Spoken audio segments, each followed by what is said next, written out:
everybody. Long time no see. Hello, Greg. We're just putting on record so no one misses out. Yeah. Grand. Yeah. So yeah, it's great.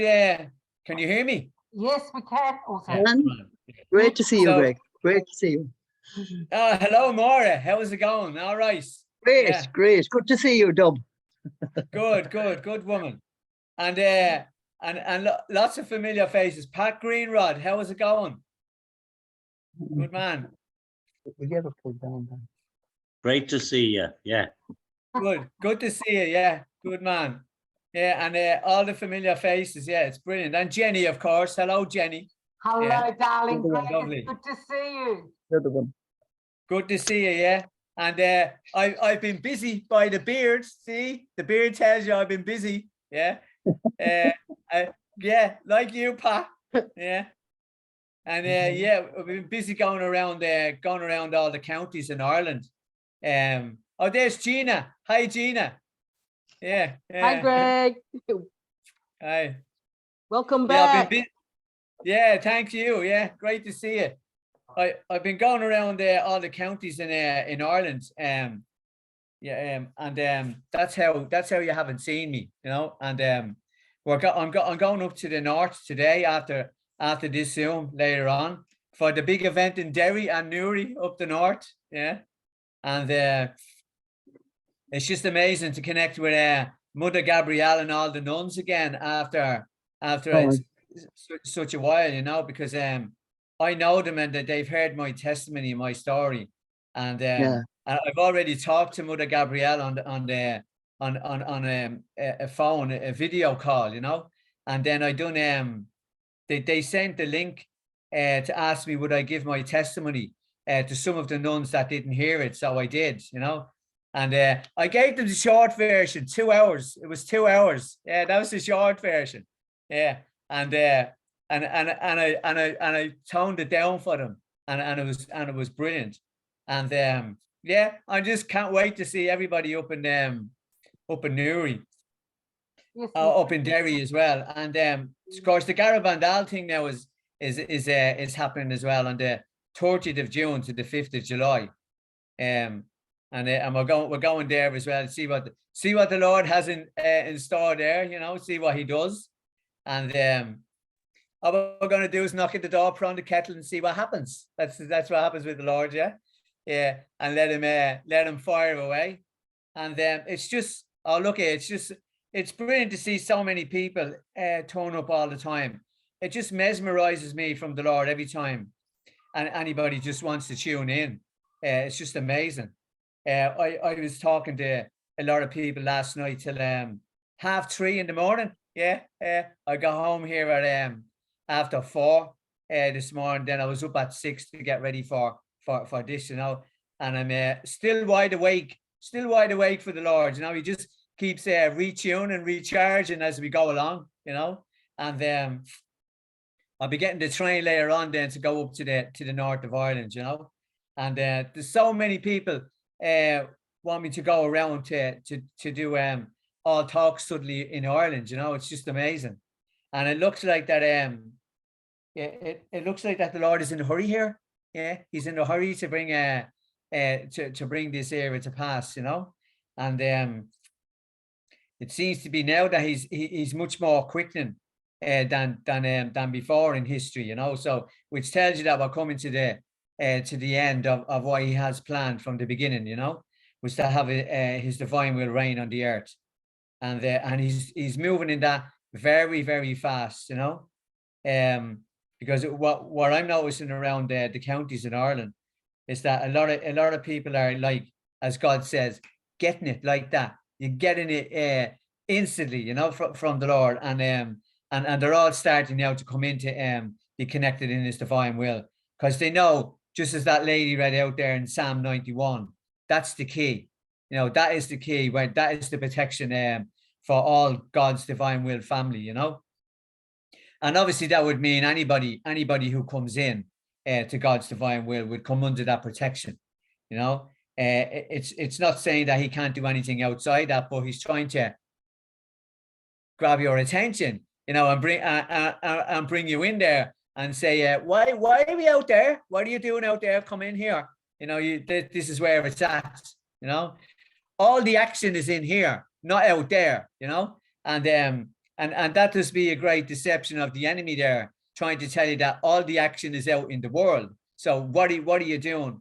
Restricting yourself in this divine will, you know, that obviously he knows all about, you know what I mean? But so his play is to try and get you out into that system of the world, you know, so as you can have no power, no holiness, no sanctity, no nothing, just be encroached in the material world of things, you know, and that's all that's on offer with the enemy.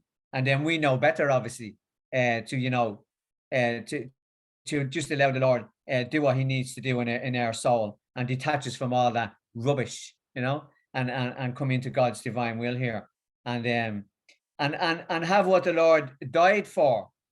What, you know, he died to restore us to our original order, you know, and our original design, you know, and there was none more shocked than me, let me tell you, on the planet when I found out about my original design. What? You mean I was supposed to be like that? Wow, I didn't know that. You know, that's what I said to him as well along the way. And then he made me aware, oh yeah, I designed you for a specific reason. And I designed you to be holy and to be a saint. Now, that's the key. Now, not wait till I get over to the other side of the headstone here. This side of it, you know? And I realized that with the Lord that, wow, that is just amazing. And of course, the attraction then to the world is that when loved ones belong to you, because that's where really the concern does be in individuals in the divine will, is all about their family, you know, where their family are not walking with the Lord, or they've abandoned the faith for whatever reason, and they've walked away from the Lord. But they're not bad people. They just walked away, you know, as one does when one thinks there's nothing happening with the Lord there. Do you know what I mean? And they don't understand the relationship, you know. And what's going to happen is that the Lord is going to come through you to get them, you know, in this new way of evangelizing for the Lord. It's not going to be, you know, this enforced religion thing, you know. It's going to be they're going to see God in you in a relationship, and that's what's going to be the attraction, you know, is that when they see the Lord in you in somehow that they can't explain, but they know it's different, you know, and it's so different from what they've either experienced with the Lord or in life in general, you know. So in other words, they don't see you panic, you know, they don't see you become mental like the rest running around and running for this and running for that, you know, and they say then, wow, look at this now. Look at it, look at the aunt, look at me mother. I thought she was mental and now she's not. You know, she really has it together here. And how has she got it together? In the Lord, you know. And then it presents a different outlook on the Lord's relationship with a human being, you know, and that's what the attraction is. And people will want more of that, you know. But it's all in relationship with God. That's the key. It's in the relationship. You see the religion in the relationship, not the other way around. That can pose a big problem of where we are in this world at the moment. Is that if you try and go into religion without the relationship with the Lord, you're not going to see the fullness of what God achieved here and what he carried out and his original design for you. It's not going to be just in religion alone. You know, it's going to be in the relationship, because through the relationship, then he points out to you your original design that he had for you from the beginning. And it doesn't matter whether one hasn't been stepping up to the plate for all them years. It doesn't matter with the Lord. The point is that you're stepping up to the plate now, as they say in the North. No, you're stepping up to it now, you know. And my other Northern accent to confirm that is good. It's good. It's good now that you're doing it, you know. And that's all the Lord is interested in, is coming in now. And don't worry about what has gone on in the past. He will heal all that. You know, that's what the relationship offers here with God. He knows exactly where everybody was before they responded to God's call. You know, and it really is a call that when the Lord brings you into his divine will, you realize that from the word go, that it is a calling to come in. And once you're in, you have responded.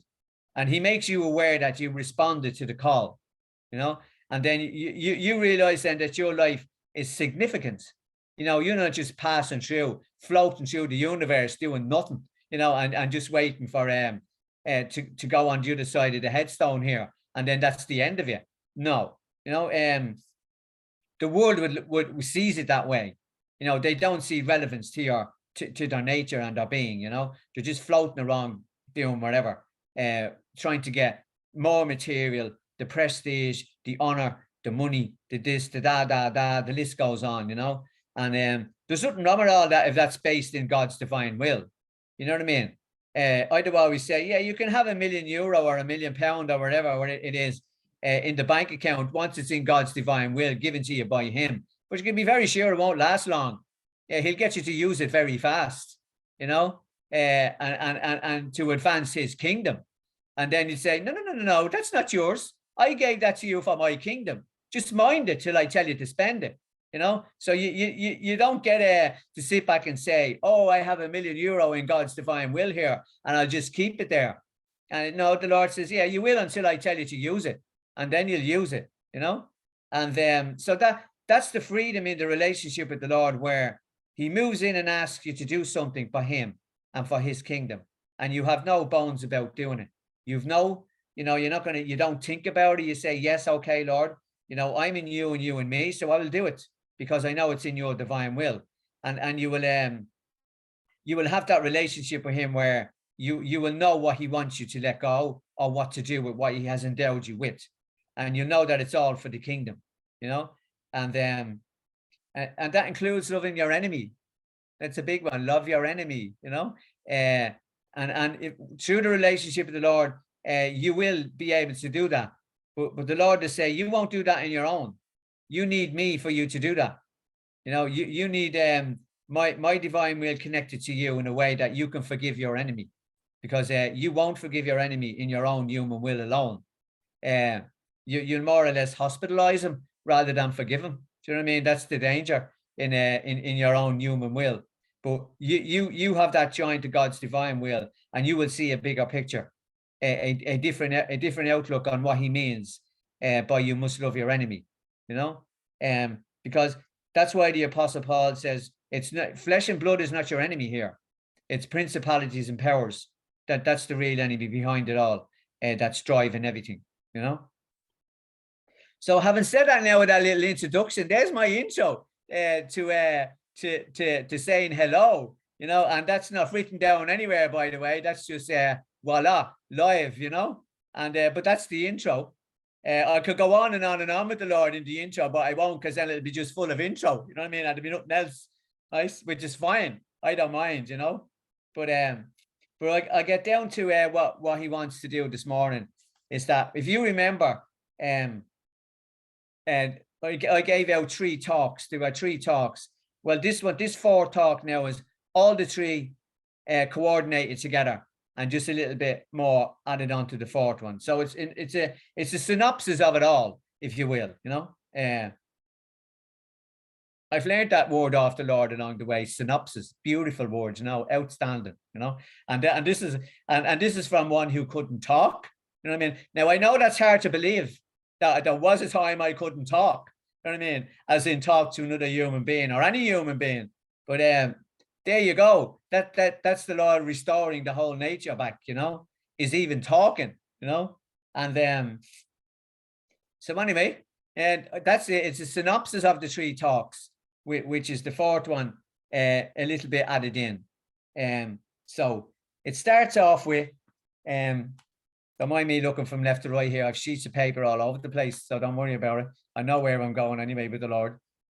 So it starts off with it's Deuteronomy 6. Oh yeah, I won't give you all the scriptures in advance, because you'll get them when we get there, you know, because instead of you writing them all down, then you're looking for them. And we just tell them as they go along, you know.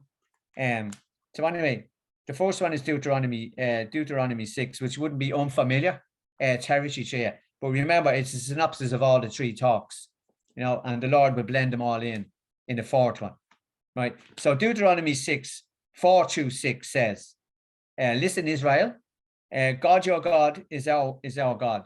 You shall love God your God with all your heart, with all your soul, with all your strength. And let these words I urge on you today be written on your heart.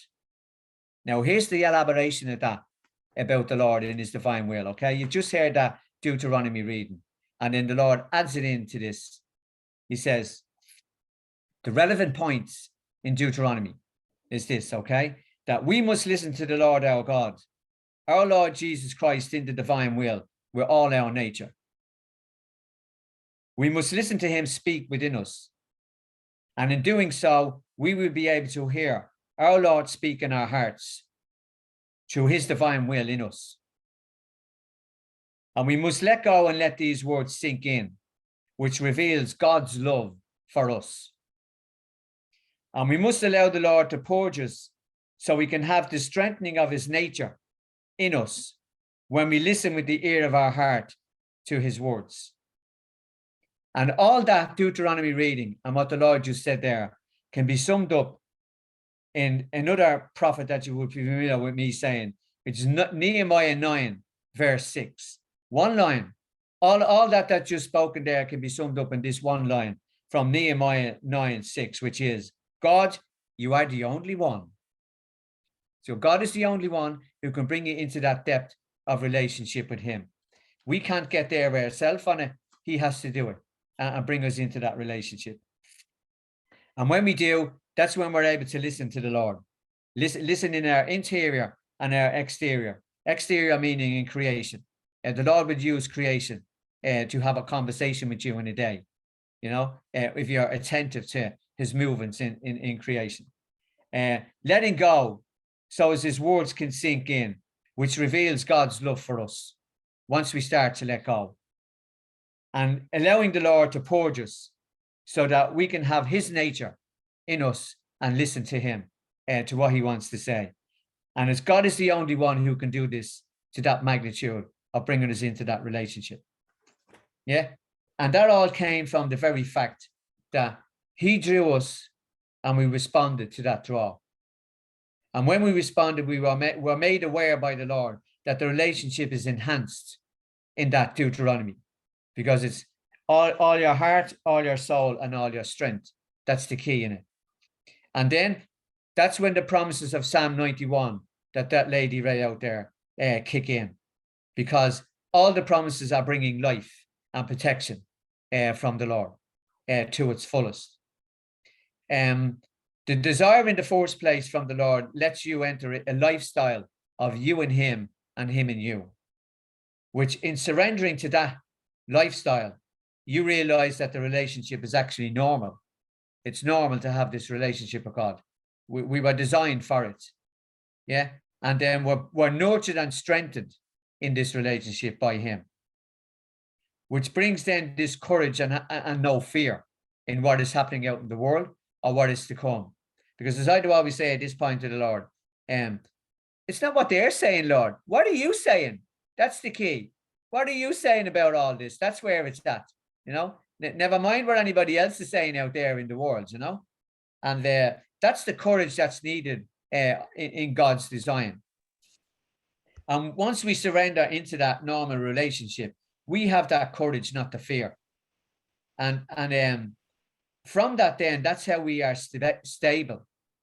And the certainty is that once God is the foundation of our life, we become that stability in him. And nothing can shake us once we put the Lord first. That's the key.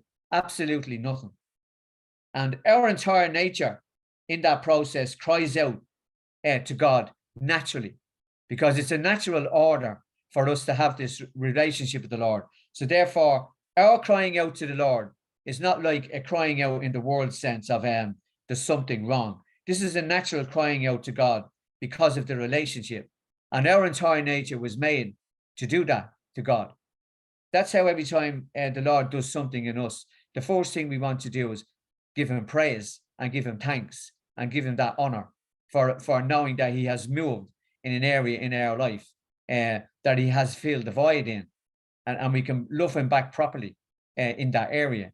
You know, our whole nature automatically wants to give glory to God the moment that happens, because our entire being recognizes that this is a restoration that's going on here that only God can do, and we respond to it in that way, and that's how our nature cries out to him. But it comes from the fact that the stability of that is putting the Lord first. That's the foundation. Once we put him first, everything is ordered. The disorder starts to become ordered when the Lord is allowed to go into all them areas in your life that he points out to you that are blocks and a disorder to him, and you're not having the potential of the full love in the relationship from you back to him, and that's what he wants to restore in us, and that's how we have this natural ability to cry out to God, not in an alarming way, to cry out to God in praiseworthiness and thanksgiving, you know, because of the relationship. But then we recognize that the fact that God is love, that's what we realize in it, that God is actually love. We experience that in our life from him, and we learn to listen to the Lord inwardly and outwardly.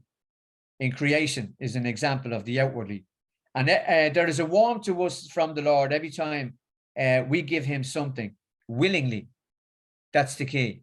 You know, the Lord asks us to give him certain things, let certain things go, detach from certain things, have whatever is blocking us off from him in our own human will, the way of doing things.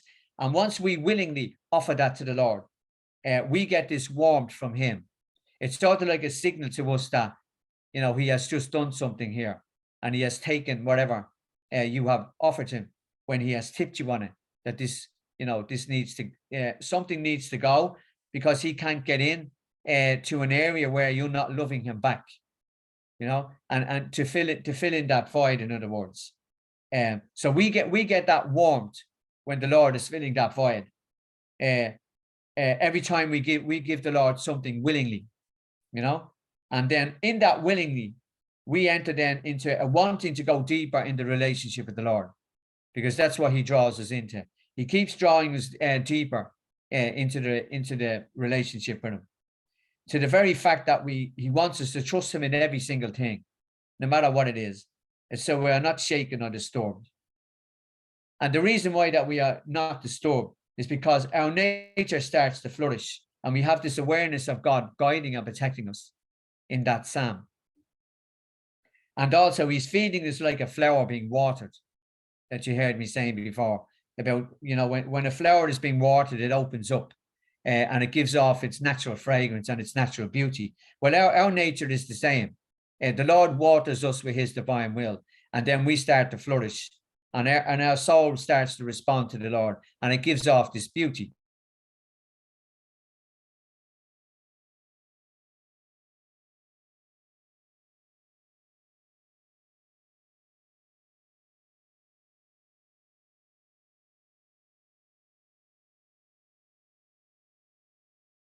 There's no sound. Yeah, I just went off there for a minute. I'm back anyway. Probably we might go like that. I don't know, for a while anyway. But anyway, I'm back. Yeah, can you hear me? Everybody hear me? Yes, we Yeah? can hear you. Yes, I can hear Right. you. Yes, yes. Yes, you can hear. Yeah. Yeah, grand. Okay. Yes. So grand. Okay, so our flourishing nature is the awareness of being we're guided and protected by the Lord. Once we experience that, then our nature starts to flourish. Because he's feeding us like that flower that we talked about. And that's how we have this stability in God. But this stability starts to become constant, and a constant awareness of the Lord in our human will, you know. And then first thing in the morning is the key with the Lord. instantly over to the morning. The moment that you wake up in the morning, that is the key. You know, that first thing in the morning, it's called you give your thought pattern over to God first thing in the morning, in order to keep this stability going. You know, because when we do that, then we have this longing to have this joy, that fullness of joy in the Lord. It's a longing, again, not like the world's rendition of longing. It's a longing that we have in contemplating God, and we find that it's normal. So all this relationship becomes normal to us, and we realize that even contemplating the Lord is actually normal. We were designed to do that, you know, and you'll see that out through your life in the walk with the Lord in the divine will. There's a lot of times you say nothing, rather than opposed to saying words, you know, that you can sit in adoration in front of the Lord and say absolutely nothing, and just gaze on him there. And that is a natural thing that we can do from the Lord. But when we're outside of God's divine will and our relationship with him, we don't realize that we have that relationship there to its fullest.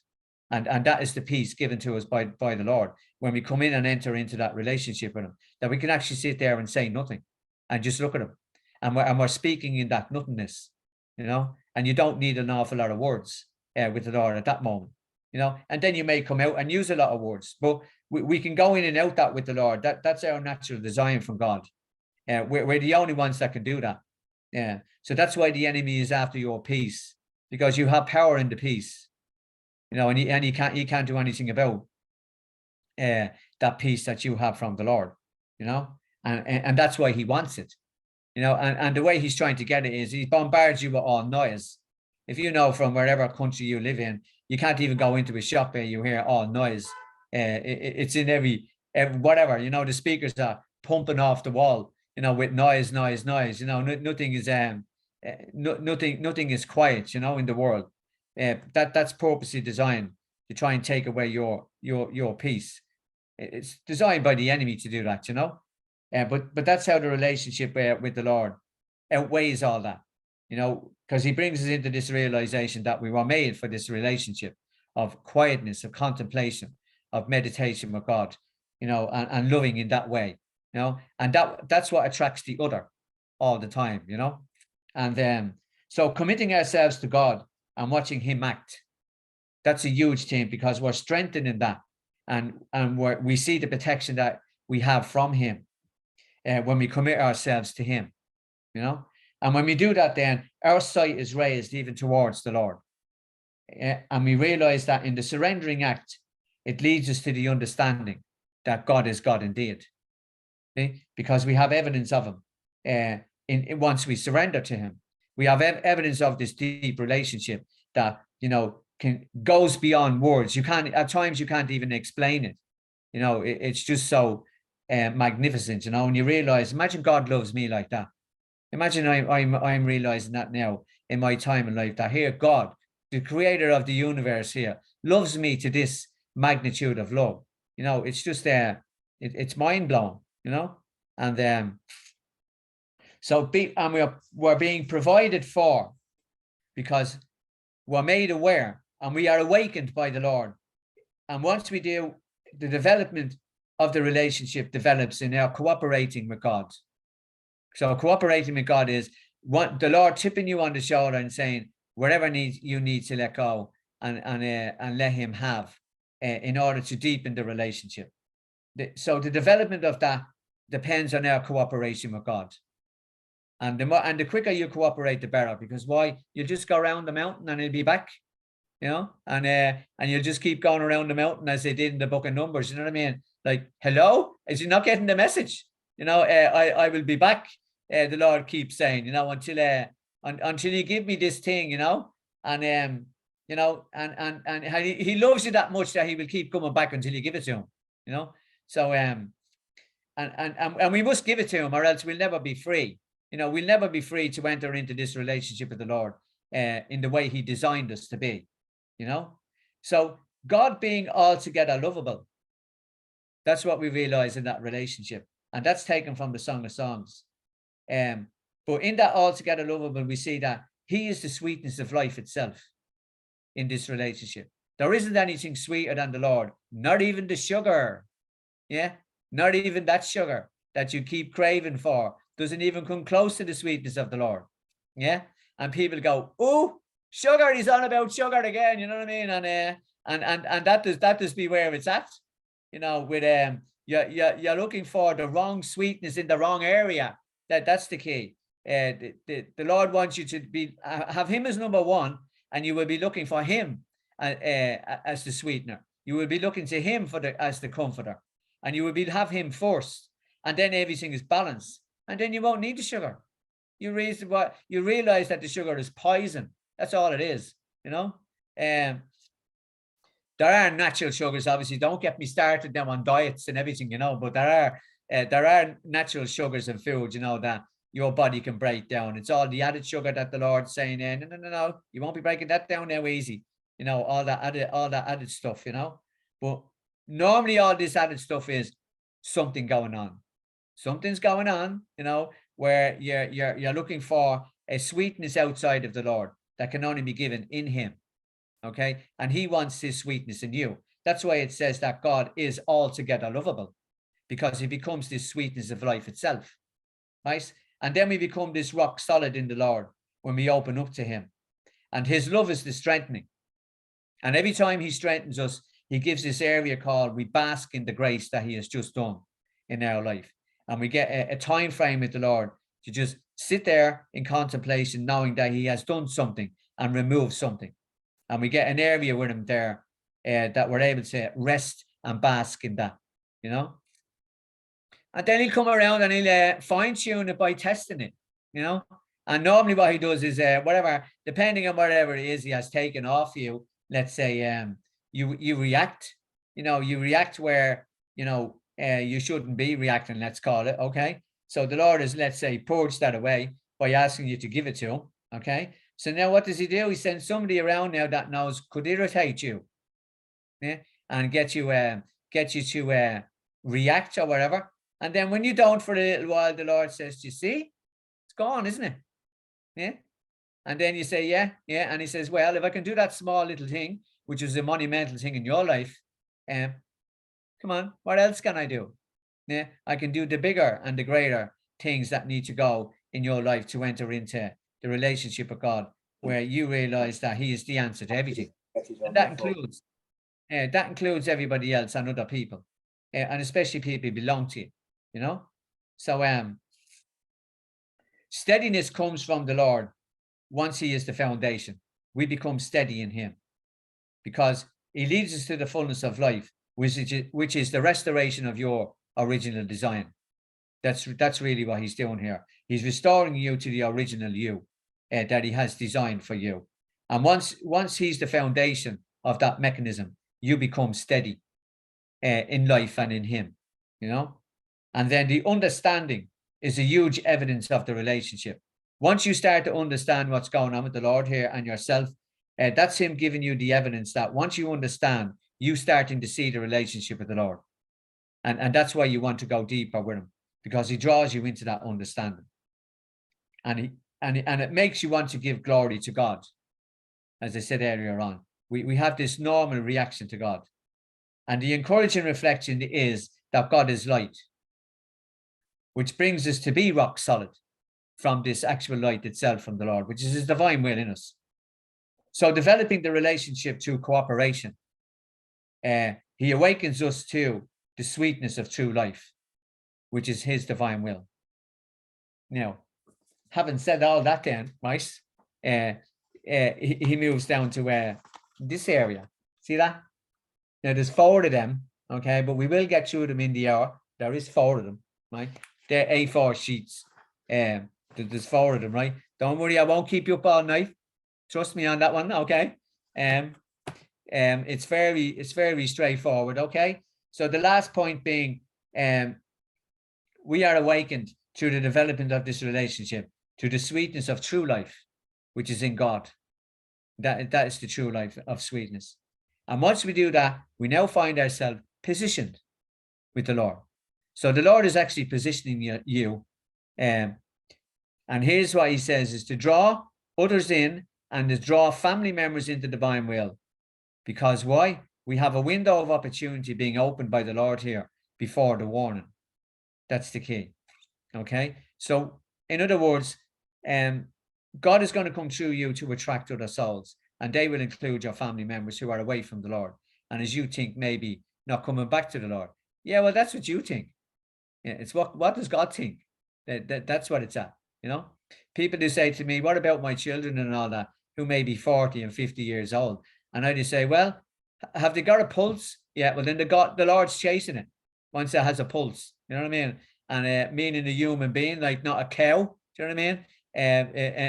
A human being. Once it's breathing and has a pulse, the Lord's chasing it.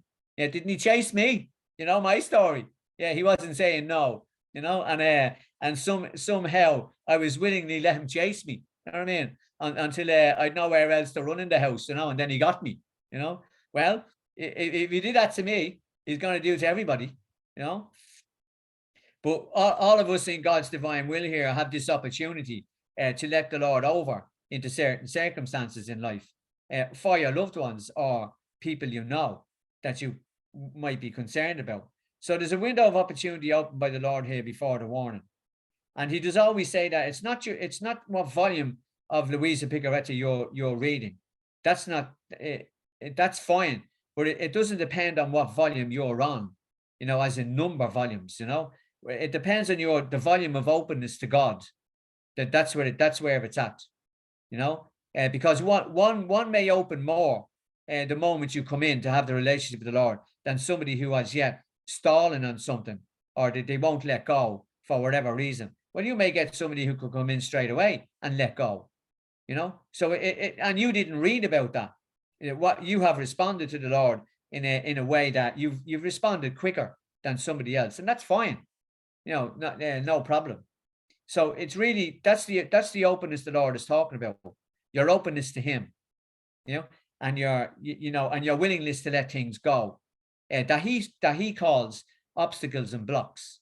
That doesn't mean that you're a bad person or anything like that. It just means that you've got an area in your life where you're not giving God back the love that you were designed to give Him back in all areas of your life.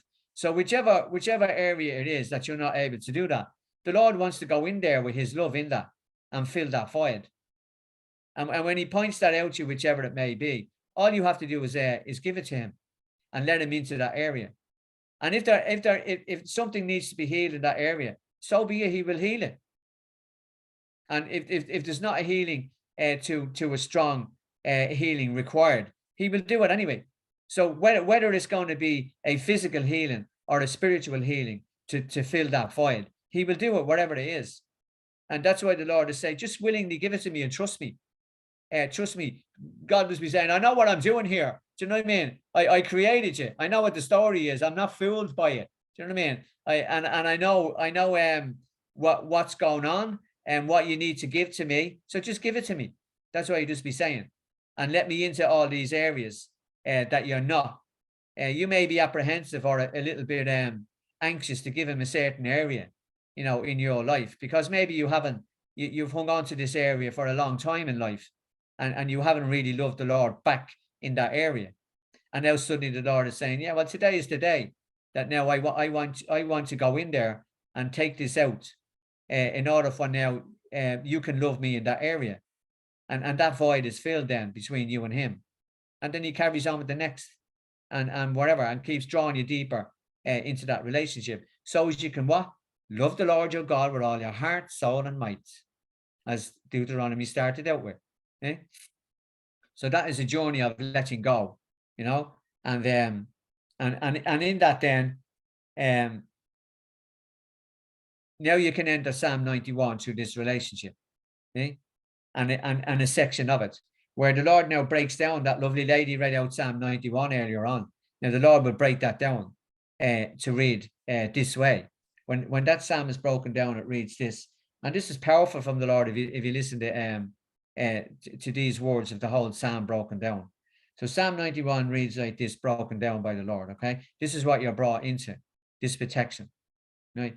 Which says, if you live in the shelter of the Most High, and if you make your home in God, I rescue all who cling to me.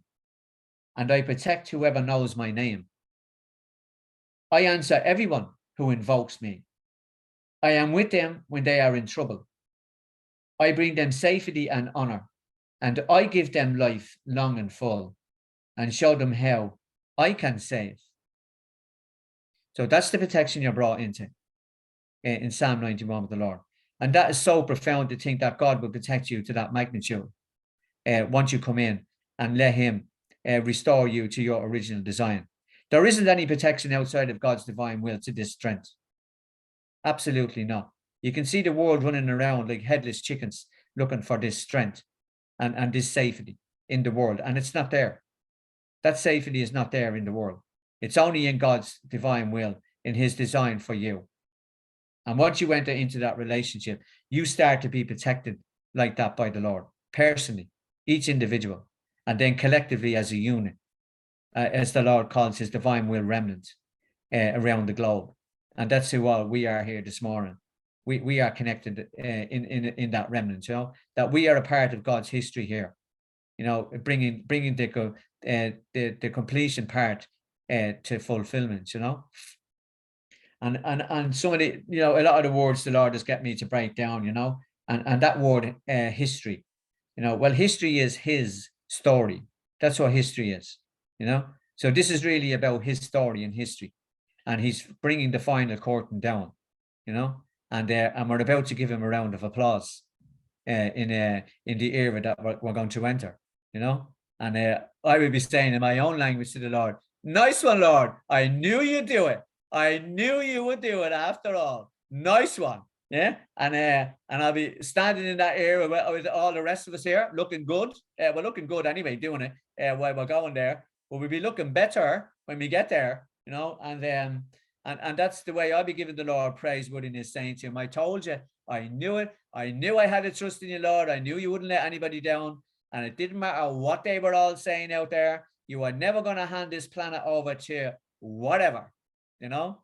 Yeah, you were going to hand this planet over to the bride. That's who, the bride. And that's who we are.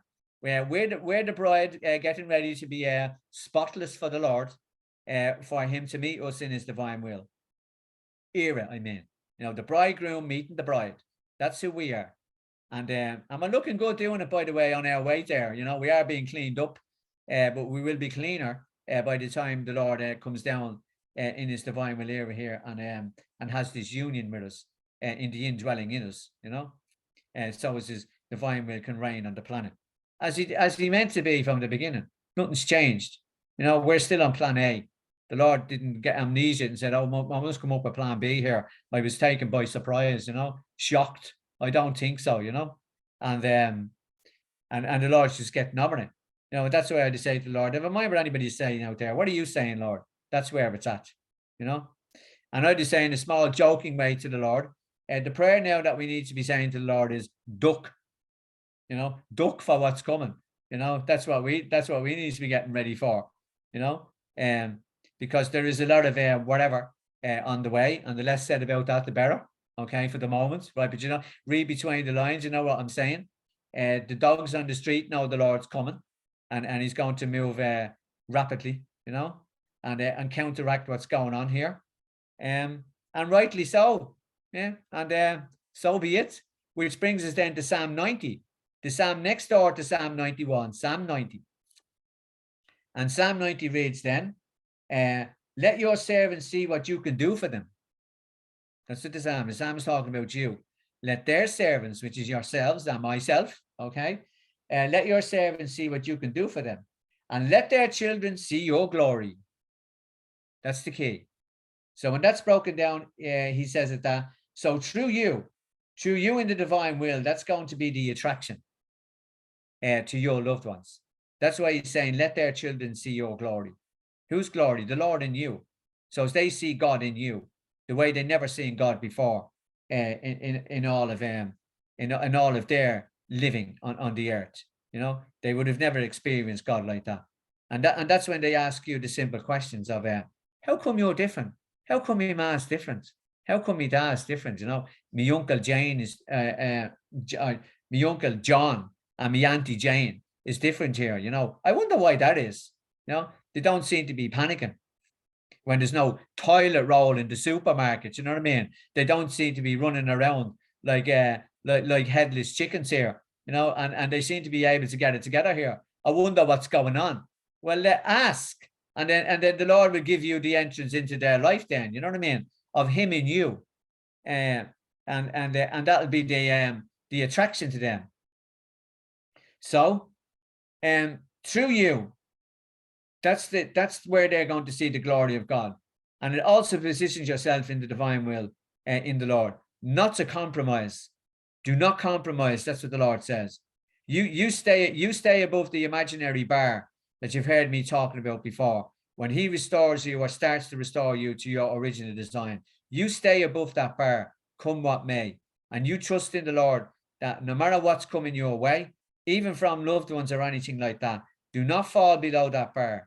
Let the Lord go down beneath that bar and raise up these people to where you are. That's what's called don't compromise. You don't need to go down underneath that bar to try and save anybody. You can't save anybody. You can't even save yourself. Never mind anybody else. As the Psalm says, the ransom of your soul is beyond you. That's the Lord's job. Yeah. Well, you let Him down under the bar, and He will go down under people's circumstances, and He will do what He needs to do. Once you give Him that arena, and you don't go down into that arena. Now, that doesn't mean that you're unloving, that you're ignoring family members or anything like that. You're just not going to go and compromise where they are underneath that bar. It doesn't say that they're wicked people. They may be weak. Weak is not wicked. You've heard me say that before. Weak is weak. And the Lord wants to go down there and strengthen them, just as He has strengthened you, just as He has picked you out among generations. You know, as I say, the Lord got the mathematics spot on. He's a great mathematician, the Lord. You know, when you see all of us here today, He knew when we were all going to be conceived, in the year we were going to be conceived in. And here we all are meeting up, joining up. So the Lord got the mathematics right. I just keep saying to Him every time, you're outstanding. You're on the money all the time. You're never late and never early. You're right on the button, you know. And He has us all here in this generation. Some of us are young, some of us are older. I won't say old, just older. That's all. Nothing wrong with that, you know. And the age doesn't matter with the Lord. It's about your positioning now finally in God. You know, He has grabbed your attention, and you have responded. So we're all meant to be together, in other words, here. That's what's going on, you know. And apparently I'm going to be meeting some people in Garabandal anyway, from Europe, I think, because they've been sending certain emails over to a contact, you know, that's saying, I'll see Greg in Garabandal, you know. So yeah, it'd be interesting to see how many people is going to Garabandal, you know. And we'll see what happens. Yeah. But we're all here because we're meant to be here by the Lord in His divine will, you know. And so we got the mathematics right, spot on, right? So positioning yourself in the divine will in the Lord and not compromising. And also His divine will is like that feeding tube that we talked about earlier on. But this time it's a permanent flow from Him in a consistency of life given from Him to us. And it's nothing about feelings, because along the way the Lord will order your feelings in Him to show you that it's not about feelings. You go beyond feelings, you know. In the Lord's feeding you from His divine will, He orders your feelings, which are your emotions, are ordered in Him. And once they are all ordered in Him, they become balanced in Him. So it's all right to have these emotions once all these emotions don't have you. You heard me saying that before. You know, that's the right way around. That they're immersed in Him, your feelings. So that's how it's all balanced, and that's how you're not emotional, just over anything. Where you know, you do that in your own human will without God's divine will anywhere near it, and you can be emotional for a month, no problem. You know, you can be that emotional you won't even get out of the bed because you don't want to, because you don't feel like it. You know what I mean? And that's why the Lord says the relationship is not there in how you feel like about anything. You know, the relationship is in that understanding from Him that He's restoring you to your true design. You know, it's nothing to do about how you feel about it. You know what I mean? As I just say, your feelings catch up. Don't worry about it. You know, they'll get there. You know, and they'll tone down. You know, and once they're based in the Lord, they'll tone down an awful lot quicker than you think. You know, so no compromise in the Lord, and He feeds us like this feeding tube to become consistent and permanently in that flow from Him to us. And that's why the enemy looks for the opportunity to draw you out of God's divine will, because you are too powerful positioned in God. And the Lord uses 1 Peter 5:2-8 to get the point across. And He says, be calm but vigilant, because your enemy, the devil, is prowling around like a roaring lion, looking for something to eat. So he wants you out because of your position in God. He knows how powerful you are. And that's how the next heading from that was a penetrating prayer. That's where your prayer life gets elevated up and it penetrates the heavens in any request to the Lord once you're living in His divine will. And it's not a formula, it's a positioning in God. That's the key. You have to be positioned in God in His divine will. And that's not saying anything about derogatory about prayer, not at all. But it's the positioning in God that has the power of the prayer. And but the position becomes a lifestyle. That's the difference. So this lifestyle, that's how it penetrates, because it's rooted in attraction. So the lifestyle in you of God becomes an attraction to other people, and they want to be drawn into whatever relationship is going on here between you and the Lord. That, again, because they don't see it. They don't see it in the world. So the Lord is very clever here. He has allowed all this world to go to where it is at the moment in order to point everything towards the saving thing. Here is going to be God's divine will and God's design for the human being. That's going to be the savior of it all, because He's letting things go to the point where it'll be the only thing recognized that's standing is God's divine will. Everything else will fall around and get so disordered that the Lord will draw more souls from that disorder through His divine will remnant to come in and have this ordered state in Him. See? So He's very clever, the Lord, when he allows certain things to go down in life, you know, and to get to a point where you think, like, what's going on here? Is God in control, in charge of anything? Of course He is. He knows exactly what's going on, you know, and it's fine. I mean, once we stick close to Him and let Him do what needs to be done in this development of the relationship, we will be fine, and we will be embedded in that Psalm 91 and have every confidence in it, you know.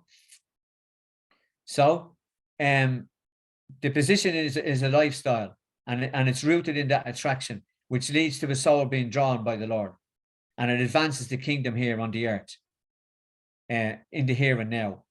And once you surrender to the Lord, He makes you aware of wherever block or obstacle or a disorder or an unresolved issue is. The Lord makes you aware of that. But the goal is to have two wheels working as one. Hence the things that have to go in order for that to happen. Okay? Because He wants to impart absolutely everything in His divine will to ours. Hence the one will working all the time. It's not that He dismisses your will.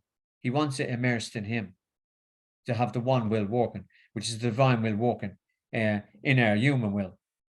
Permanently though, that's the goal, you know, and we're all going towards that, you know. It's just that I got the fast version of that, as you know, because that's what He done. That's what He wanted to do with me, and fine, grand, you know.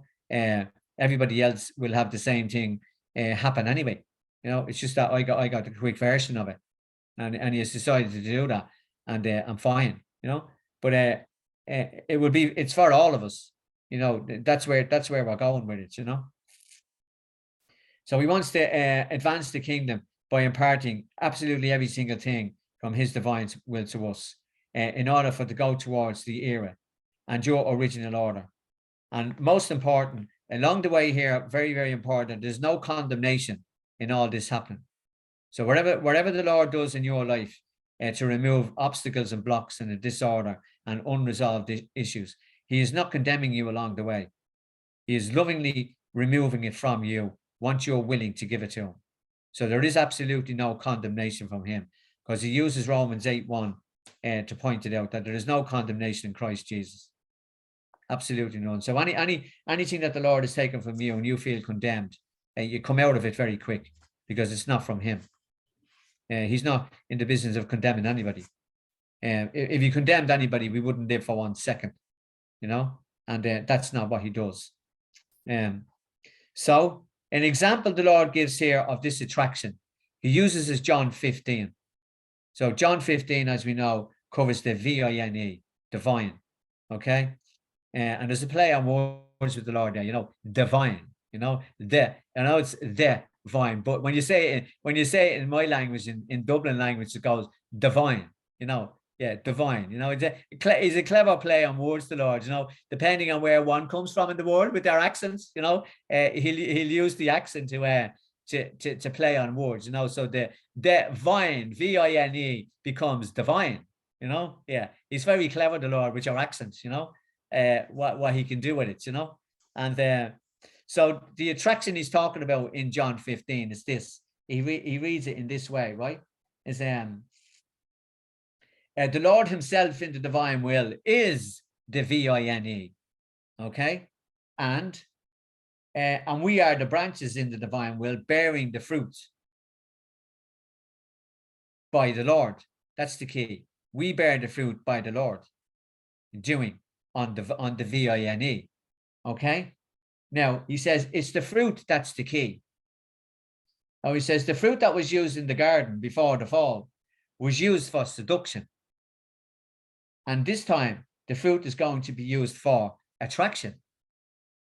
That's the difference. Okay? So when we're bearing the fruit, it's the fruit of attraction to the loved one, and that's the difference. So you're going to be able to attract a loved one and people in to God's divine will. In this way, when you bear the fruit from the Lord, hanging on the V-I-N-E, which is himself in his divine will, bearing the fruit by the Lord, that fruit hangs over and is an attraction to other people. And you let them pick from that fruit.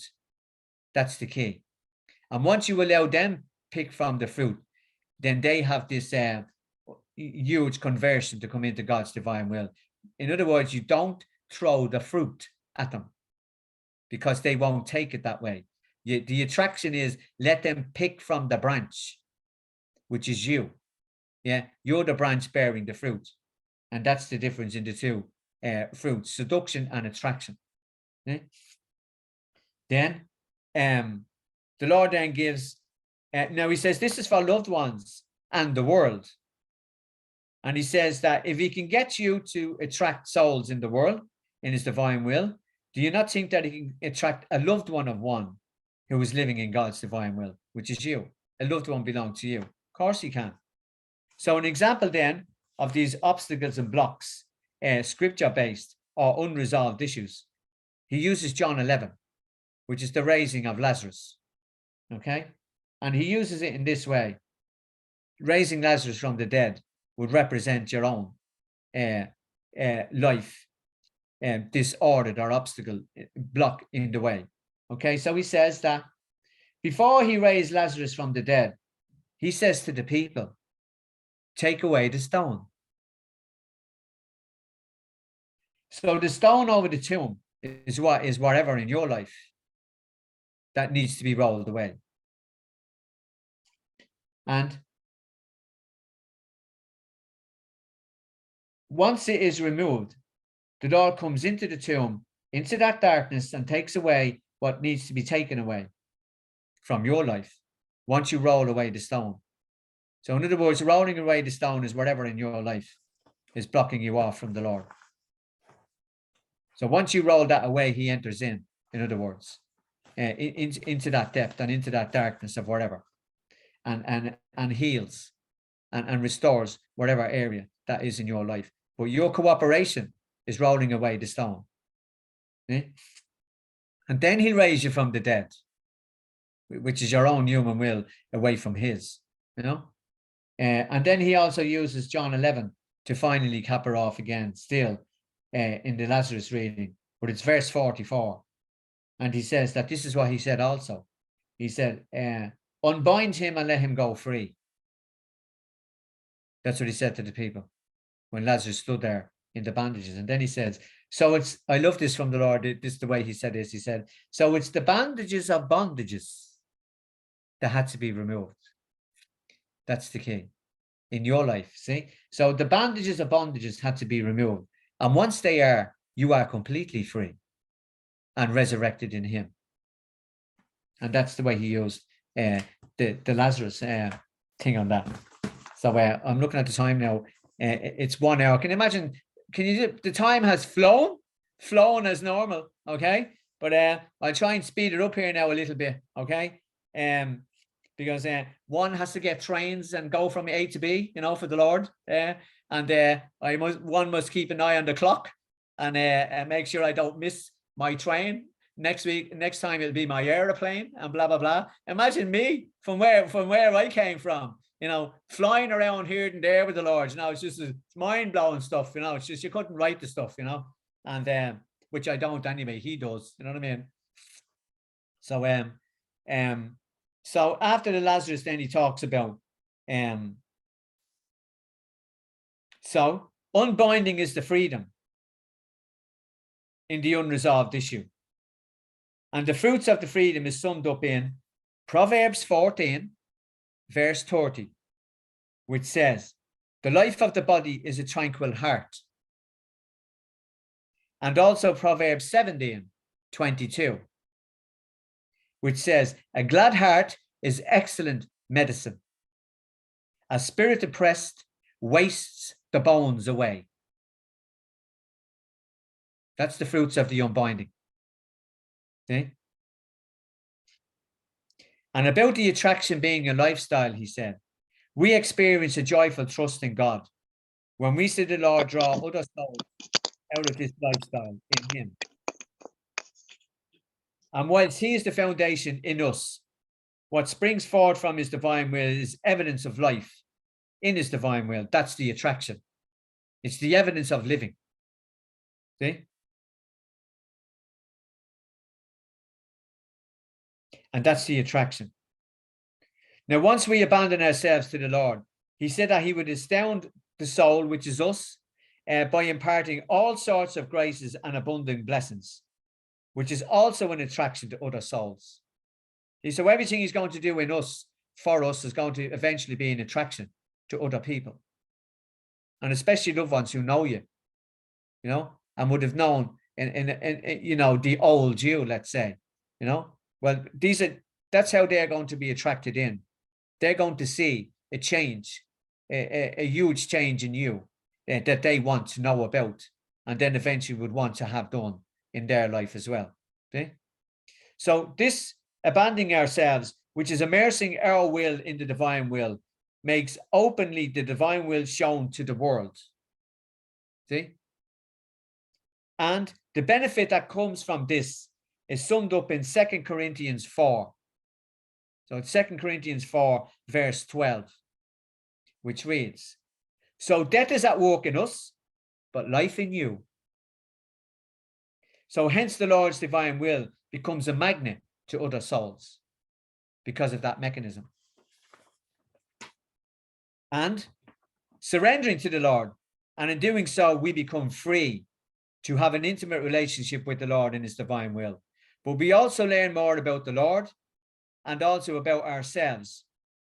Because when you break the word intimacy down, the Lord breaks it down in this way, that the word intimacy means come into me and see. That's what the intimacy means. So come into me and see the intimacy, as in the relationship. Yeah.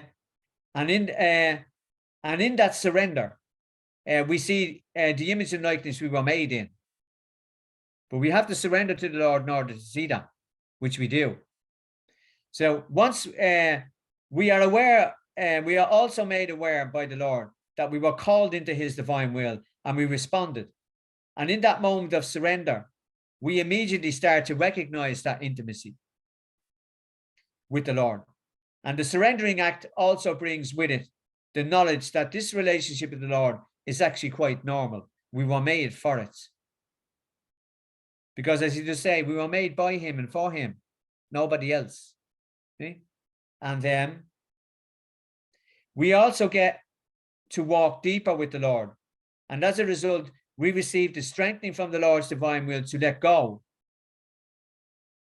of the problems that are obstacles, so we can clearly see the Lord bringing you back to your original order, which he also uses in 2 Corinthians 5:17-18, which says, and for anyone who is in Christ, there is a new creation. The old creation has gone, and now the new one is here. It is all work. That's the key. It's God's work in us that's bringing us back to that original design. So the key is, it is all God's work, because he has lovingly embraced us in order for us to let go and trust him. So it's in that embrace that we can actually let go and trust him more. Okay? And in trusting him at this level, he showers us with many graces, which we recognize in our intimate walk with him in his divine will. And we see and recognize in Isaiah. I love the prophet Isaiah. He's something else, man. Outstanding. I loved him from the moment I heard about him with the Lord.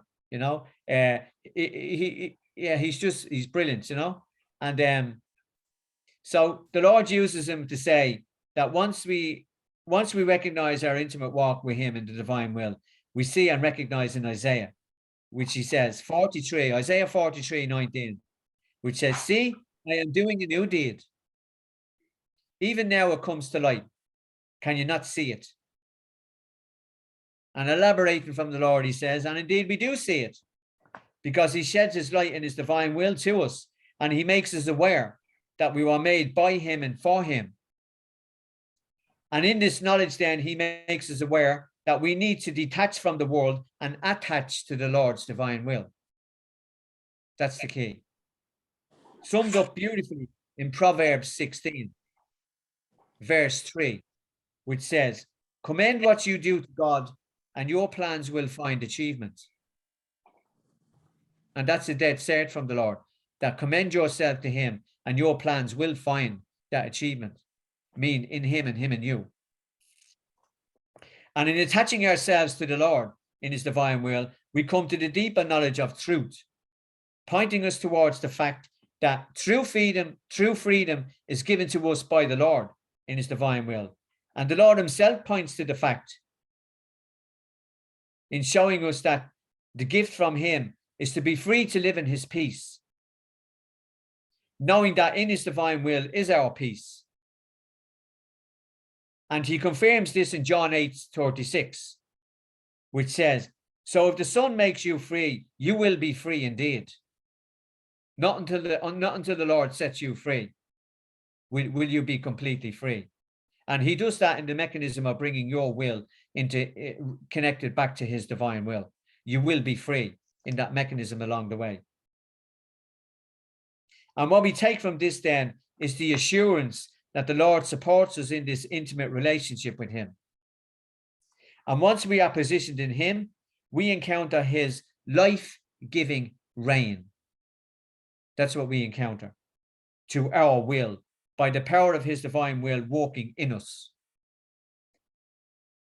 And in always putting our trust in him, we see his love for us never ceases, which brings with it this everlasting joy in his divine will. And because of our intimate relationship with him in his divine will, we become deep-rooted in the Lord, which the Lord uses then to attract other souls into his divine will. And in turn, we receive blessings from the Lord. And it's out of this deep-rootedness in the Lord's divine will that we are blessed with this deep desire to go forward with the Lord. And that's not all, because these are blessings from the Lord. We see what comes out of these gifts is this deep understanding that this is two desires actually becoming one. In this way, our desire meets the same desire of the Lord in his divine will, and he imparts this knowledge to us, that he made the first move. So his desire drew ours to become one and attract souls into his divine will. And another depth of this desire is, in the Lord's divine will, you want to do out of love for love itself. to bring life to others so that they are drawn by the Lord's divine will also to experience this life-giving lifestyle of the kingdom of the divine will here on the earth. So it's out of this experience of living in the divine will that the Lord shows out of these abundant graces, this desire leading to a personal knowledge and intimate relationship, pointing to this truth in Deuteronomy 4, which is verse 39. And this is the truth that he points to, is that understanding this today, therefore, and take it to heart, God is God indeed, in heaven above as on earth beneath. He and no other. Because why? He says in verse 36, he let you hear his voice out of heaven for your instruction. On earth he let you see his great fire, and from the heart of the fire you heard his word. So the Lord's burning desire is for you to come into his divine will. And when our will is inflamed by the divine will, we do indeed understand God is God indeed. Because we are inflamed by the Lord's divine will, we can confidently say in Philippians 4:13, which says, full stomach or empty stomach, poverty or plenty, there is nothing I cannot master with the help of the one who gives me strength. And he says, why? Because of 1 John 1:5, God is light. That's why. There is no darkness in him at all, or his divine will. So beneath the heart of this understanding is the fact that the Lord is leading us to this intimate relationship in his divine will. And when we embrace the Lord's divine will, he gives and we receive life to its fullest. It is because of this then, last page, it is because of this then that your attraction of living a lifestyle in the divine will, once it is embraced by a soul, becomes life to them and an extension of the divine will kingdom on the earth, and brings honor to the Lord. But it also ignites a response of thanksgiving from the soul who has been attracted once they have experienced the divine will being real life to them. And it also enters you into thanksgiving. And in this way, through a lifestyle of the divine will, the Lord lights up Psalm 50, which is verse 22 through 23, and says, whoever makes thanksgiving his sacrifice honors me. To the upright man, I will show how God can save. Here's the last paragraph. So this sacrifice of thanksgiving that brings honor to the Lord lets us see his divine will is all about an intimate relationship with him, drawn from the fact that having experienced the life that is imparted from the divine will to us, the Lord gives us sight through this lifestyle, that it is a continuous relationship with him. And the last two lines is this. And we see this then in Proverbs 3, verse 5 through 6. And here's what he's leaving you with. These two magnificent lines from this proverb. Now, I know I won't be leaving you because until my, battery goes a little bit, whatever, over the time. But anyway, to leave it on the note where the Lord is finishing the message, he says in these very last two lines that he gives us sight through the lifestyle that is a continuous relationship. And we see this then in that proverb, which says, in every course you take, have him in mind, and he will see that your paths are smooth.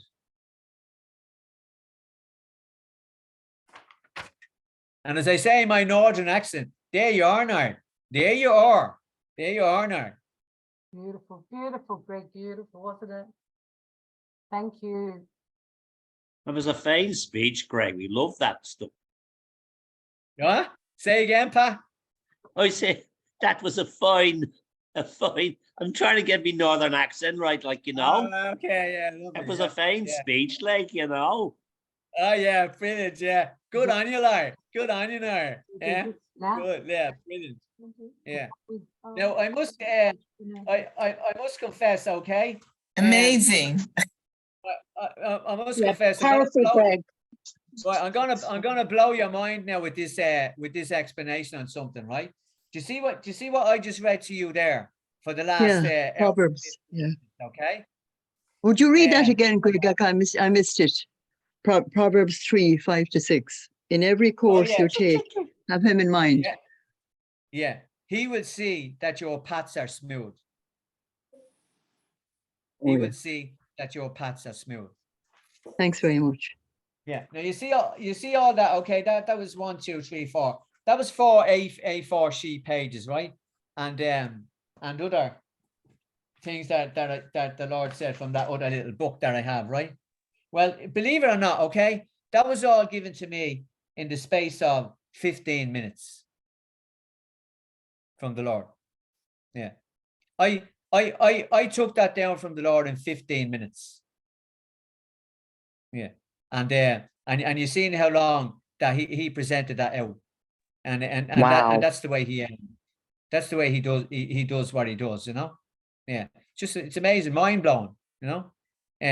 That's why they say when I left school that time, yeah, you know from my story that I have no education, you know. That didn't matter to the Lord, you know. He was going to sort that, obviously, you know. And he gave me you know, and the wisdom to write things down from him, you know. All that and all them scriptures and all are what the Lord does in me to give me them messages from him, you know. But that's all that took was 15 minutes. It's amazing, you know. And he presents it because he knows, like, wherever that's going to be taught by him, he knows the audience each time, you know. So I've been going around the country with them 3 talks, and every time the people that are with me, they'll tell you it's different every time, you know, because the Lord knows the audience every time you go to a different place, you know. And Greg, I don't understand. Sorry, Greg. Are you saying that yeah. you wrote all those sheets down in 15 minutes? Really fast? Were you writing Yeah. fast? there's Yeah. no time God. for God. Yeah. Amazing. 1 second can be like a year, can't it? Which? Or a year can be like 1 second. I can understand how you got that done in 15 minutes, because God can do anything. Oh, right. Okay. Amazing. Yeah. Yeah. Absolutely. Yeah. Yeah. Yeah. Absolutely. Yeah. Yeah. True. That's right. Yeah. Yeah. Yeah. And remember that when you heard my story, I have no school, and I left school with no education. You know, when I left school, I could just barely read and write, and I'm being kind to myself when I say that, because even less than that, you know. And then when the Lord done the rebirthing from him into his divine will straight there, I had all that capability in him, only from him and in him, you know. Like I can't read outside of what he wants me to read, you know, and I couldn't write a paragraph of that on my own ability, because I haven't got the ability to write the paragraph on my own understanding and own knowledge, because I haven't got the knowledge, you know. It's given by him, you know. And I just write it down what he wants to say, and then he says it out. I don't, you know, he says it out. That's the only way I can describe it, you know. Because he knows what way to present that, you know. I don't. I haven't, as he's saying tonight, I haven't a clue. I haven't a clue how to how to present it, you know. He does, you know. Yeah, and it's just mind blowing. That's why every time when I get to talk to somebody, it's just mind blowing that to know where I came from, that the Lord, you know, that the Lord has just done this. It's just, I still, after all these years, I still sit here in my little flat in Dublin, and I ponder with the Lord, and I keep saying, wow, imagine, you know, imagine you've done this, you know, to me, you know. And we laugh and joke with the Lord because he has a great sense of humor, you know. And he will keep saying to me, yeah, you know, imagine you. Yeah, he'd say to me a few times, you know, and I know what he means by that. You know, he means like, so be it, you know. Um, he was always going to, you know, he was always going to pick somebody, you know. As somebody pointed out to me one time, well, you know, if it wasn't you, it would be somebody else, you know. And the very fact that it was you, is fine, you know. But yeah, that's where it's at with the Lord, you know.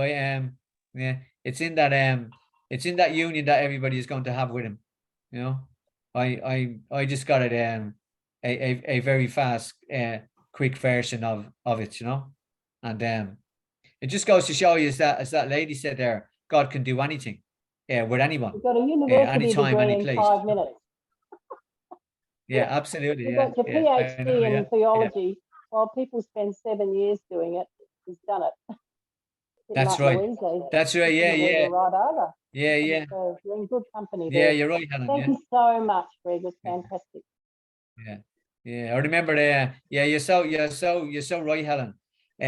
I remember a theologian priest saying to me one time, he's passed on to the Lord, so he won't mind me saying it, you know. But he said he was 40 years a priest, you know, and when he heard my story and me telling him in front of him, you know, he said to me, I'm 40 years trying to get where you are. And he said, and I'm not even halfway there. You know, he said, it's just mind blowing, you know. And then he said to me, 14 years of that 40 years, his priesthood, it took him 14 years to be a theologian.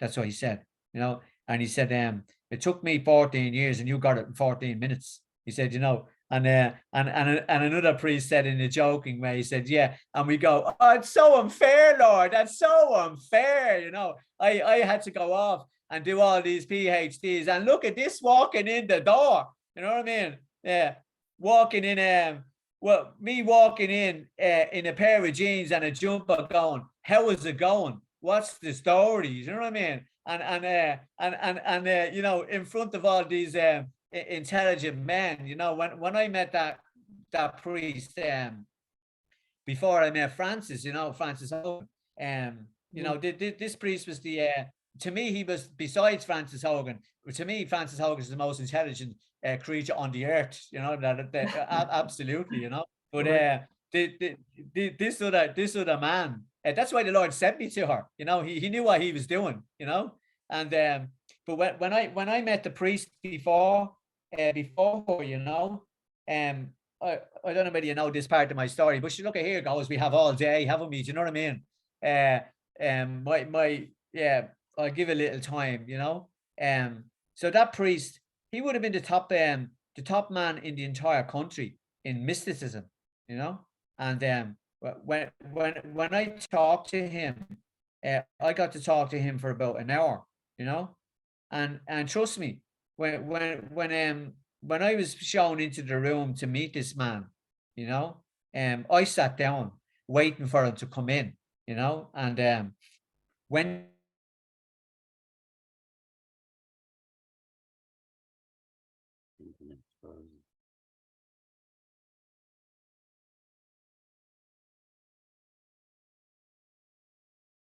Looks like Greg's frozen.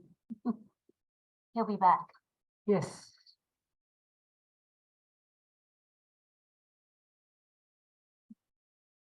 With you two there you beautiful go, ladies. yeah, back. Yeah, the screen just went off for a minute. Okay, it seems to be doing that every hour or whatever. It might go off another hour. I won't be here for another hour, but you know what I mean. Yeah. And so anyway, when I'm sitting there waiting on the priest to come in, you know, in he walked, and all I can say to you is, right, remember, look at the scene, right? I'm sitting there in a pair of jeans and a t-shirt, okay? And just sitting there, this size. I was this size in the big huge chair, where it just had this huge king size chair, and I was sitting in it, and I was that size in the chair, you know. And in he walked, you know. And believe you me, when this man walked in, you could smell the PhDs hanging out of him. He probably had that many of them, you know. And he just oozed of intelligence, you know. He just had intelligence written all over him, you know. And when he walked in and he sat down, you know, and he said, hello. And I said, how, you know, and I said, how is it going? You know? And he went there because he couldn't understand my language, you know, like he was so intelligent, you know. His vocabulary was totally different to mine, you know. We were on opposite sides of the street, in other words, you know, and my street was way away from his street, you know, that way.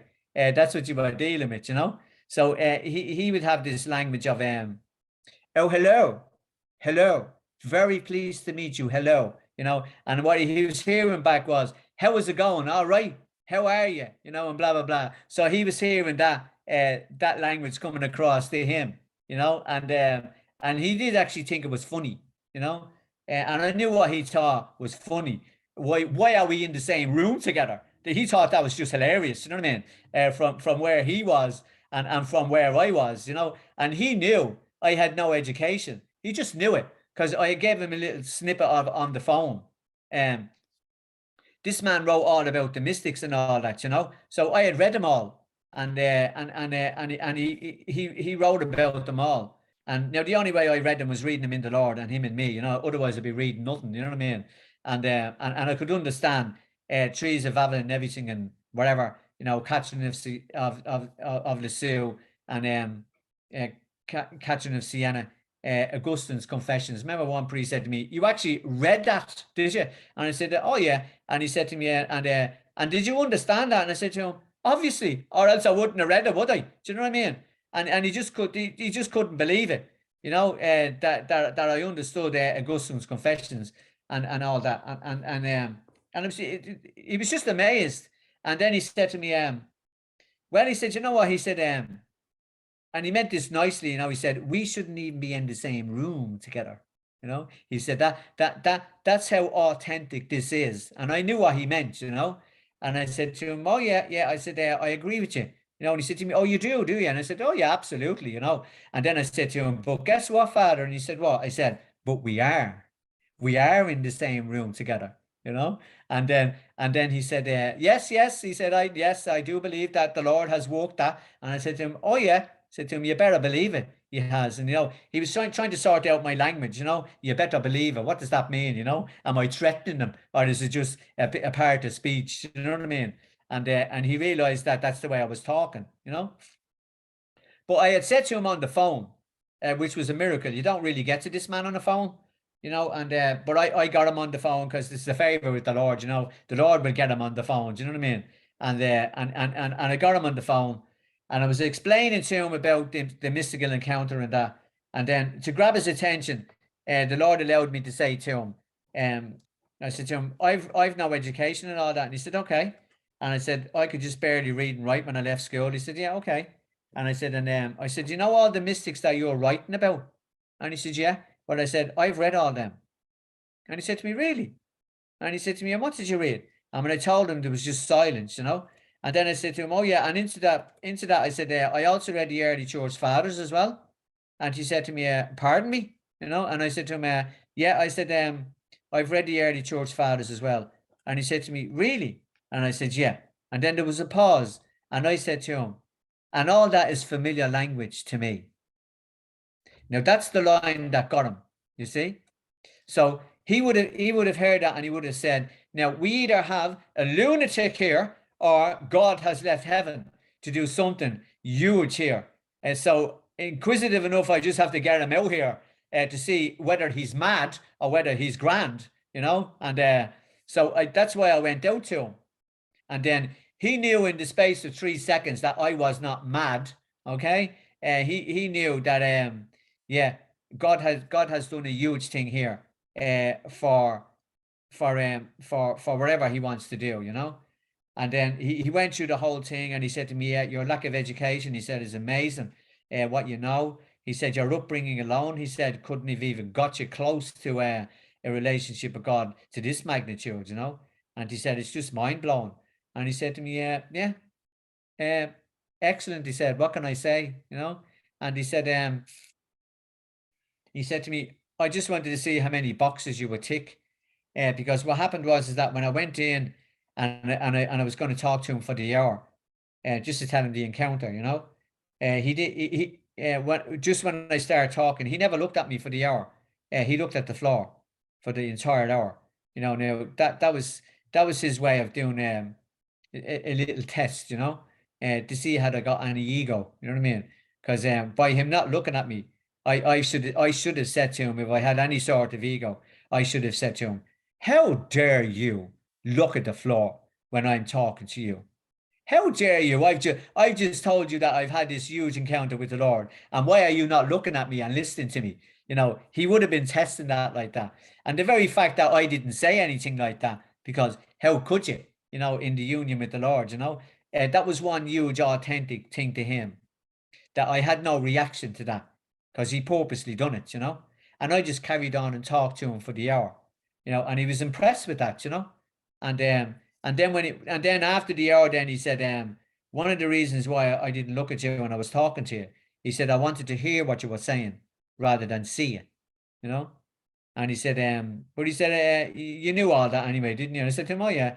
And he said, and I see you wearing face by. And I said, I don't know, I know. And he said, yeah, fine. Well, he said, I just wanted to see how many boxes you would tick. And he said, you ticked them all, you know. And I said, wow, thank you, you know. And he said, no. So he said to me, it's my pleasure, he said, to sit in front of somebody who the Lord has profoundly touched like this. He said, yeah, he said, you're right. He said, all that I've wrote about is actually sitting across the table from me, you know. And he couldn't believe it, you know. And I said to him, thanks very much. And so that, meaning that's the caliber of men that the Lord got me to meet, you know, along the way. Because he obviously wanted to recognize this in his church, obviously, you know what I mean? Where I had left the church years ago prior to that, and not willingly, just that's what you do, you know, when you come up through the ranks of where I came up through, you know, and you just sort of depart from life and you just go off, you know, and but I remember the Lord saying a very short time after the encounter, he says, I want you to show you my church. That's what he said. And I said, yeah, okay, grand, right. So he brought me to this church. And we walked in. We walked into this church. Me and the Lord walked in, right? And he said to me, this is my church. And I said to him, obviously. I mean, like, hello? Doesn't everybody know that? You know what I mean? Sort of thing. That was my attitude towards it, you know? And but that was because the Lord had restored a relationship with him, that I could actually see what he was pointing out was actually quite normal, you know? And then the next thing he said to me, oh, and by the way, he said, Mary is your mother. And I said to him, obviously, like, you know, how could she not be, you know? And so you see what I mean by that is that the Lord brought me back around in the relationship with him, so I could see everything through the eyes of relationship in God and him and me. So everything that he pointed out to me was natural and normal, you know. And my earthly mother was still alive at that time, you know, but Mary superseded her in the motherhood, you know. And remember, I had no prayer life to anybody, you know. The only thing I ever knew about Our Lady was she was gorgeous looking, and that was it. I never really had anything more about her, you know, until the Lord showed me that all about her then in Scripture, you know, and brought me into that relationship with him. Then I could see the relationship with her, you know. And then what you learn then in the design of things is that what's coming to the earth is that the language is that the divine will era here, or the triumph of the Immaculate Heart, as it's called as well. The way it's said is that it's going to be through her, in him, with us. That's the key. So Our Lady has been given the final victory here over the enemy. Is to crush the head of the enemy in this divine will era, and she will be doing that with us. We are that offspring. Yeah, we're her offspring that was presented to her to do this with.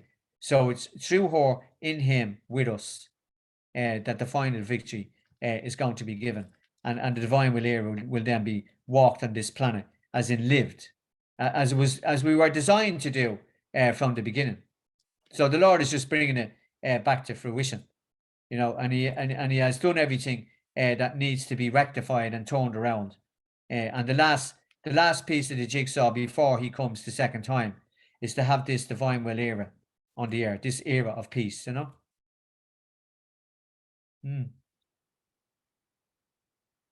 Beautiful. I love Greg, what you said about Mary. Sorry, Jenny. I love what you said about Mary, that she was gorgeous. You know, it's such a natural, lovely language, because I all my life wanted to find out, was Jesus gorgeous or was he there at all? You know, and I was so lost. And in the volumes, I'm getting to know more and more and more how gorgeous he is. The volumes are wonderful. I have one beside me every day and I read a line or a paragraph from it. And his gorgeousness hops out to us. Isn't it amazing? We're so thrilled. And thank you, Jenny, for setting this up. And thank you, Greg. You're powerful. Great. Yeah. Lovely, Maura. Yeah. Brilliant. Thanks very much. Yeah. And he is gorgeous. Yeah. The Lord is gorgeous. Yeah. Yeah. Absolutely. Yeah. Well, thank you so much, Greg. We're going to look forward to, I know you'll probably need a nap. Look forward to seeing you in 2 more months, is it, Greg? Well, yeah, I'll let Anne know, because we're going on retreat as well. Right, Yeah, we're going on some retreats with Francis Hogan as well. TV. Yeah. Oh, Margaret's going to see you. TV. We've got a little group from Nice free TV Australia. license. And free TV license. Sorry? We've got This is the household benefits package. We've got Margaret and Emma from Perth, and we've got Michael from New South Wales that'll be there for the retreat on Monday. Oh, brilliant. Yeah, brilliant. A few others, so Yeah. great. Yeah, brilliant. Yeah, great. So thank you. May I ask, were there any insights from your last travel that you wanted to share? No, it's too many. Take up too much time. Yeah. Okay. But there was another time. Yeah, there was though. Yeah. Yeah. One of the major things that we've experienced out there is that the Lord in a hurry to get His time will to people, and for people to come and live in it. Before He sets this warning in motion, you know, which is coming. We won't escape that, you know? And everything else that leads up to that, you know. It's fine though. Yeah, there's nothing to worry about. But the Lord is he is gonna up the ante, as they say, very, very shortly, you know, because He has to start counteracting the world and showing His divine will remnant that He means business, you know, and that this era is not going to be stopped. And the great reset is going to be God's reset, not anybody else's reset, you know. Yeah. The Lord is going to reset the planet here for His divine will to reign, in order for Him to stand on that in the second coming, you know. So when you think about it, you know, where we are in history with the Lord, we are such the privileged people to be alive in this generation, to walk out the kingdom of the divine will towards this era that's coming, you know, where all the saints of old knew this day was coming, but they didn't know when, you know, and they all would have said, wow, they always wanted to be a part of that generation, you know, when we are it, you know, and as I just say in the Lord's language, you know, suddenly is here, you know, and there's, you know, there's nothing that the world can do about it. It's already in motion to happen, you know, and the Lord wants as many souls as He can to come into His divine will to live in this era, you know. I see you in Garabandal. Somebody says our little group in Ohio, counting down. Oh yeah, can't wait to meet you. Can't wait to meet that little group in from Ohio in Garabandal. Yeah, brilliant. Yeah, yeah, I'm looking forward to that as well. Yeah, the Lord is obviously up to something there. Yeah. Brilliant. Thanks, Greg. It was great to hear you again. Oh, hey, Ray. How you How's doing? it going? Yeah. Good Great. man. Yeah. Thanks for everything. It was good to hear you again. Really powerful. Thanks. Right. Thanks. Yeah. Brilliant. Thanks, Yeah. Greg. Powerful. Oh, thanks, Joe. Yeah. Thank you. Yeah. Brilliant. Okay, good Good if it's people. going on. We'll love and leave you all. God bless you. And Jenny, Yeah. thank you, Jenny. Thank you, Jenny. You're Thanks, Greg. powerful too. Thank you, Greg. Thank you, Jenny. If Thank anyone- you, Greg. Thank you, Thank you, Jenny. Jenny. Thank you, Thank you, God. Pilar. Thank you, Greg. Beautiful way to Thank start the you. day. Bye.